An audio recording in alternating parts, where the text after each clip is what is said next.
So let's take a look now at part B. It asks how high does the rocket go? When we go back to DESMOS here, sorry, there we go. Too many tabs open. So the rocket's going to go shoot off from 0, and it's going to reach a maximum height of 12. Okay, and we're going to call that 12 meters, even though we weren't totally sure what exactly it was given or hinting at, but or wasn't given in the question. We're just going to call it meters.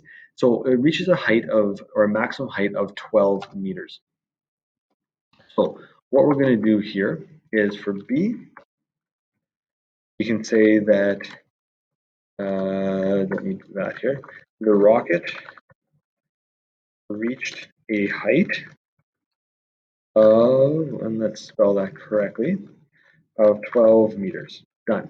Okay, that's all we need to put in there, but we need to make sure we have that point. So when we put our graph in, and I'll show you how to do that in a little bit, when we put our graph in, then we'll have that 12 meters there. Okay, C is how long was it in the air for? Well, it starts off at 0 and it goes up and it lands when x is 40. Remember, x is our time in the air, so it's going to have been in the air for 40 seconds. So the rocket will have been in the air for 40 seconds. Okay, and again, we're basing it on seconds. Okay, that one there, again, when we look at the graph, we're going to have that point because we're always going to make sure all of our points are labeled. That's our maximum height. This is how far it went. And we can kind of see that unless we also have to do some calculations, then we've got to show our calculations as well. Now, the last part says, how high was it after 8 seconds? Well, after 8 seconds, that's 8 on here. 8 would be 1, 2, 3, 4, 5. So it'd be right here, right there. That's 8, right there, 7.68 meters. Well, you're not going to click there and do a screenshot, and so it's good to put in another line. So on this side here, we're going to do x equal to 8 because time is equal to 8.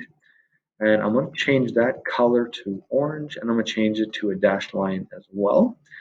Okay, this right here is the point 8, 7.68, meaning at 8 seconds, it is 7.68 meters high. Okay, so that point's going to have to be on there as well. D, the rocket, whoops, spell it right, will be 7.68 meters high after 8 seconds of flight. Okay, and we found that using our graph. Now, this is going to answer all of our questions. Okay, we have that all in there, but we don't have our completed graph. And so what we're going to do here is we're going to take a screenshot of this graph, but we need to make sure that we have all of our points labeled. And there we go. There's all of our points labeled. I have a little tool here called Snip and Sketch, which I use. There's a previous graph that I did. And if I go new, and then I'm going to just take a, oh, there we go. I'm going to take a screenshot of it right there. There's my entire graph. And we're going to copy it. And I'm going to put it into my document here. This might really mess things up. We'll see. Seemed to work out okay. Let's go behind text. I'm just going to move it. Okay. Sorry about this. Just trying to kind of get things working out here. I'm just going to place it into here. There's my graph. I now have it in my question with my answers. I have what x and y are. I have what my domain and range are, which are given there. My equation is given in this graph case, in that screenshot, it's given. All my intercepts are labeled. X and Y intercepts are labeled. All important points are labeled. So anything that answers the question. Axis of symmetry is right there, which I've given in the side. So everything is on there, as well as any other lines that I'm putting in there. So those are all my important things. And I forgot to label my axis, which I'll do right away. Oops, wrong one. Okay. The labeling axis, we just go to here. Our x-axis is time in seconds.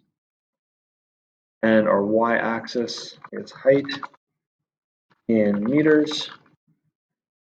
And you'll notice that pops up here on the graph. And so when I take a screenshot of it, which I would do again if I wasn't running out of time, I would then have the ability to put that together and it'll be a part of the graph.